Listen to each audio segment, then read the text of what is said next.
Martin Okafor had learned, somewhere in the long middle of his son's childhood, how to make himself small in a room. It wasn't something Derek asked for directly. It was communicated in subtler ways. The way his son's shoulders would tighten when Martin spoke too long at school events. The way introductions were handled with vague, trailing gestures. "This is my dad, he drives, he does logistics," said quickly. Said toward the floor. Martin would nod and extend his hand anyway, and the other person would shake it without really looking. Logistics. That was one word for it. What Martin actually ran was Okafor Transport and Capital, a privately held freight and investment group he had built over 23 years. Starting with 2 trucks and a commercial loan, he'd negotiated himself at a table where no one had expected him to know the terminology. He knew it. He knew all of it. He just hadn't found it necessary to correct his son in public. Derek was 31 now. He had a company, a logistics software startup, which Martin had always found quietly ironic. The boy had grown up watching his father run logistics, had absorbed enough of the language to build something from it, and had somehow managed to feel entirely self-made in the process. Martin had provided the tuition, the first car, the security deposit on the San Francisco apartment Derek described in interviews as the place where he really found his footing. He had co-signed a business loan when Derek was 26, using Okafor Transport's credit rating, though Derek had since paid it back and seemed to have genuinely forgotten the mechanism by which it had been possible. Martin didn't bring these things up. He wasn't sure what he was waiting for. Maybe nothing. Maybe he had simply made peace with the particular loneliness of being the infrastructure behind someone else's life. The phone call came on a Tuesday. Derek's voice had a specific quality Martin recognized, controlled on the surface, fraying at the edges.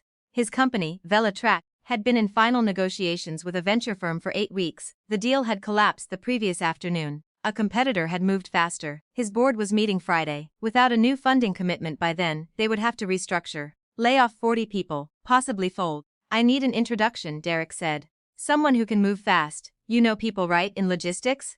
Martin was quiet for a moment. "I know some people," he said. The meeting was held in a glass-walled conference room in downtown Oakland on a Thursday morning. Martin had called Raymond Caulfield the night before, an old contact, now a managing partner at a mid-market private equity firm with a known interest in supply chain technology. Raymond had agreed to a preliminary conversation as a favor. Derek arrived in a fitted charcoal blazer. He was polished.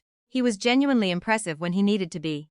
Martin had always known that. He watched his son set up the presentation with quiet competence and felt something complicated move through him that wasn't quite pride and wasn't quite grief. Raymond and his associate took their seats. Then Raymond looked across the table, past Derek's extended hand, and his expression shifted. "Martin," he stood back up.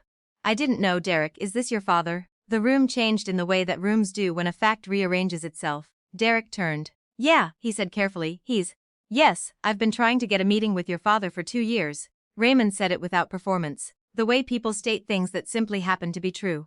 "His firm acquired the Delacroix Freight Network last spring. We have 3 portfolio companies that would have killed for a seat at that table." He looked between them. "You're Martin Okafor's son." It was not a question. Derek said nothing. Martin watched his son absorb that sentence, watched the specific quality of the silence that followed it. There was no dramatic unraveling.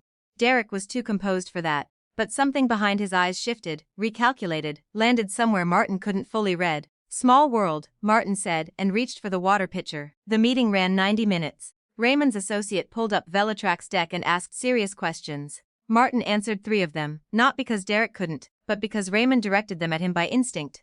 Martin kept his answers brief. He was not performing anything. He was simply, finally, not making himself small. By the end, Raymond had agreed to a term sheet. Conditional, contingent on due diligence, but real. Real enough to bring to a board meeting, real enough to save 40 jobs and buy Derek's company another runway. They shook hands in the lobby. Raymond clapped Martin on the shoulder and said they should finally have that dinner. Martin said yes, meaning it.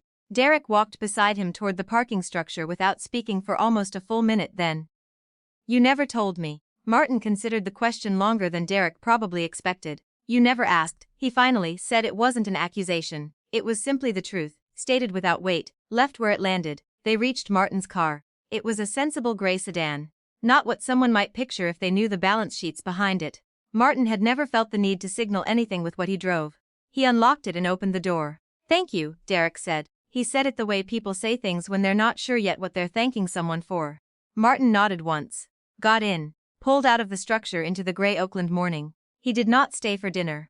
He had a call with his operations team at 2 o'clock. And afterward he was going to drive along the waterfront the long way. The way he used to when the business was young and everything felt uncertain and possible. He turned north. The bay was flat and silver in the November light. He didn't turn on the radio. He had always known who he was. Today had simply made it harder for anyone else to forget.